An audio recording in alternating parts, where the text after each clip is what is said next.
لا الہ الا اللہ پڑھ لا الہ الا اللہ۔ روزہ افطار کرتے وقت کچھ دعائیں ہیں جو رسول اکرم صلی اللہ علیہ وسلم سے منقول ہیں، اور کچھ دعائیں ہر بندہ اپنی ضرورت کے لیے کرتا ہے۔ یہ بات ذہن نشین فرما لیں کہ افطاری سے قبل نمبر 1 بسم اللہ الرحمن الرحیم، بسم اللہ وعلی برکت اللہ، معمول کے مطابق کھانا کھانے سے پہلے جو بسم اللہ پڑھی جاتی ہے وہ پڑھیں۔ اور افطاری سے پہلے حدیث پاک میں 2 دعائیں موجود ہیں۔ نمبر 1 یا واسع المغفرہ اغفر لی، یا واسع المغفرہ اغفر لی، میں نے ذرا کھول کر پڑھا ہے کہ سمجھ آ جائے۔ یا واسع المغفرہ اغفر لی، اے وسیع مغفرت والے میرے تمام گناہوں کو معاف کر دے، رسول اکرم صلی اللہ علیہ وسلم سے۔ اور اسی طرح بعض روایات میں ہے یا واسع الفضل اغفر لی، یا واسع الفضل اغفر لی، اے وسیع فضل و کرم والے اپنے کرم سے میرے گناہوں کو معاف فرما دے۔ رسول اکرم صلی اللہ علیہ وسلم نے ارشاد فرمایا، اللہ کے نبی نے حدیث پاک میں ہے ان للصائم عند فطرہ دعوی لا ترد، کہ جب روزہ دار روزہ افطار کرتا ہے پھر جو دعا مانگتا ہے اللہ اس کی دعا کو قبول فرماتے ہیں اور دعا کو مسترد نہیں فرماتے۔ تو نبی پاک صلی اللہ علیہ وسلم کا اپنا پھر معمول کیا تھا، اس موقع پر یہ دعا پڑھتے یا واسع الفضل اغفر لی۔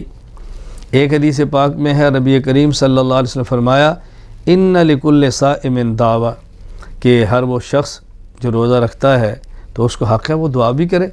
اور آپ کا معمول کیا تھا، فَإِذَا هُوَ أَرَادَ أَن يُفْطِرَ، اللہ کے نبی نے فرمایا۔ اچھا، اسی طرح ایک حدیث پاک میں ہے کہ رسول اکرم صلی اللہ علیہ وسلم فرمایا ان لکل صائم دعوی، روزہ دار کو چاہیے کہ افطاری کے وقت دعا بھی مانگے۔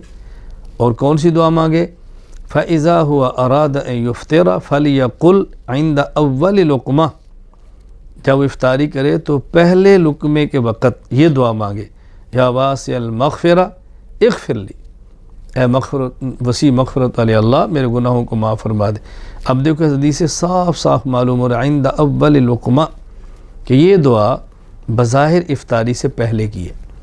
اس لیے بسم اللہ الرحمن الرحیم، بسم اللہ وعلی برکت اللہ، جو عام کھانے کے وقت دعا پڑھی جاتی ہے، اللہ کا نام لیا جاتا ہے کھانے پر، وہ تو ہے۔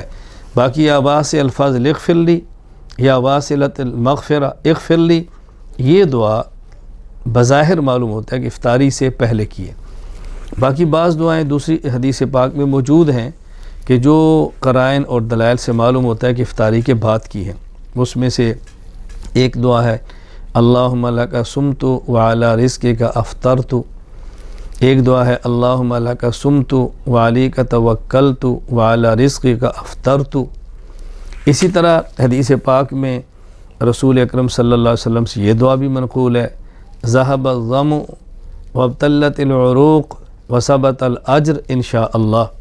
ذہب الظمأ، میں نے وقف ذہب الظمأ کہہ دیا، تو ایک دعا ہے ذہب الظمأ وابتلت العروق وثبت الاجر انشاء اللہ۔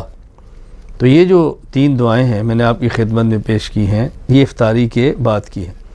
اور ایک دعا اور افطاری کے بعد کی، رسول اکرم صلی اللہ علیہ وسلم جب کسی کا افطار فرماتے، اس کا کھانا تناول فرماتے، تو پھر یہ دعا فرماتے افطر عندکم الصائمون وکل طعامکم الابرار ونزلت علیہم الملائکہ، کیونکہ افطاری بندہ کبھی اپنے دسترخوان پہ کرتا ہے، اس کے لیے میں نے دعائیں عرض کر دی ہیں، کسی کا افطاری کرتا ہے تو افطاری کرانے والے کے لیے پھر یہ دعا ہے۔